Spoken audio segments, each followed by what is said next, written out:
should celebrate, celebrate. We should celebrate, celebrate.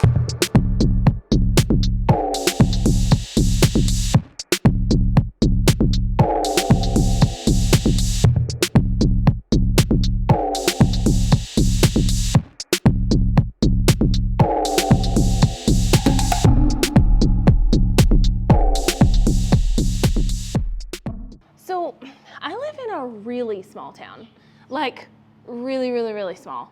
Everybody knows everybody here. We have one high school for the whole county, and the whole county wouldn't even fill up a college football stadium. And honestly, I think there's probably more cows here than there are people. My town is nestled in the heart of the Appalachian Mountains. And yes, it is pronounced Appalachian, not Appalachian. You were taught wrong. It's okay. You know better now.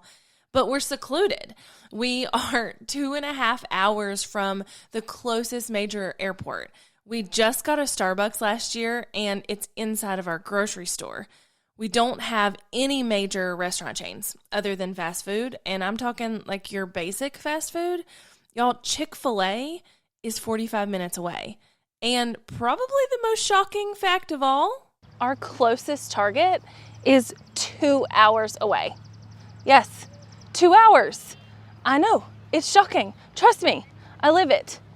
And as much as I love where I live, being closer to Target would be great. With all of that in mind, I am sure that it will come as no surprise that I am the only one here. Now, don't get me wrong.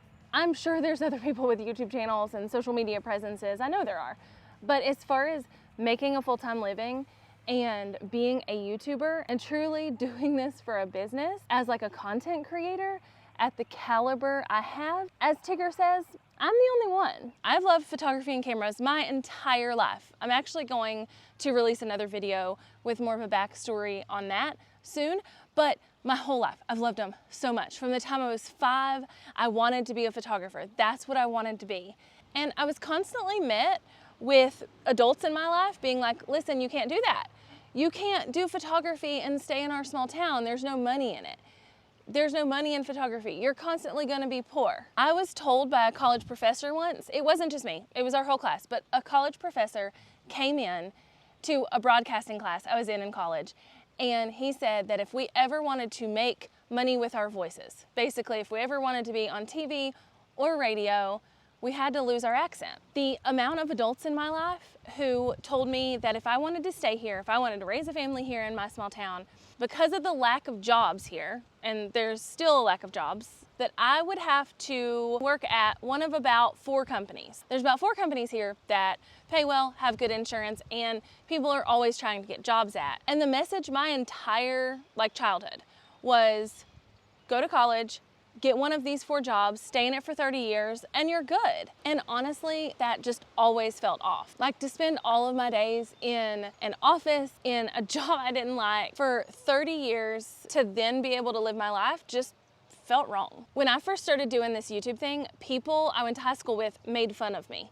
Like, I would get word from so-and-so who worked with so-and-so that so-and-so was talking about me at work and making fun of me, because if I'm the only one now and I've been doing this for 6 years, it was really weird when I first started, and I totally get that. Also, those people are turds, but it's fine, whatever. But my knowledge and love of cameras that I was told my entire life was a useless skill that would never make me money is what got me started here on YouTube. And that professor in college was absolutely wrong.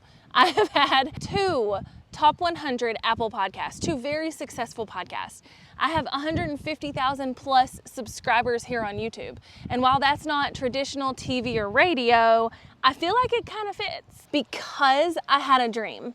Because I dreamt of doing something more, of not having to stay in corporate, of, that not being all there was to life.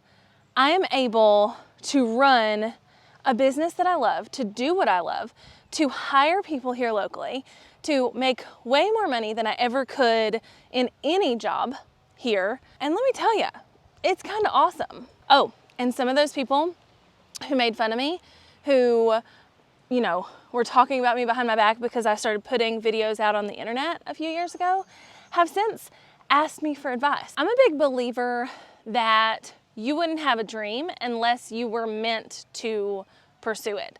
Like God, the universe, whatever you believe in, I just don't believe that he's cruel. I don't believe that God is out here like, oh, here's a dream I'm gonna put in your head that you're gonna dream about and think about all the time, but you're not ever supposed to do it because, I don't know, that just seems like a fun game to play today. Like I don't feel like that's the truth. I feel like if you have a dream that you can't stop thinking about, if you have a desire that you can't stop thinking about, if you wanna quit that corporate job, start that YouTube channel, do that thing, whatever, that you were meant to do it. I truly believe that. I got one of those jobs. I got one of those good jobs that everybody my entire life told me I needed to have. I had one. I got one of those jobs and I was miserable. And when I would talk about how miserable I was, people would just act like that was normal. They would just say things like, well, you know, you only have 25 more years. Or I don't ever think I got to the point where I had 25 more years. But they would say things like, oh, we'll just stick it out. Everybody's miserable at their job. And like, it's just not true. I love my job and I make more money creating content on the internet than I could have ever dreamed was possible. Life is way too short. If you're miserable at your job, find a way out. If you're dreaming a dream, find a way to do it. If you are living 2 hours away from anything in a small town and you're dreaming of doing something that nobody else has ever done before, get it. Go, get after it. If you've got a dream, go after it. Take a step today. Like what can you do today to get closer to that dream? I'm not saying go quit your job and not be able to feed your family, but like what can you do today to get you closer? What can you do today to get one step closer to that happening? Because I can promise you that you weren't given this dream not to do it. People driving by looking at me funny.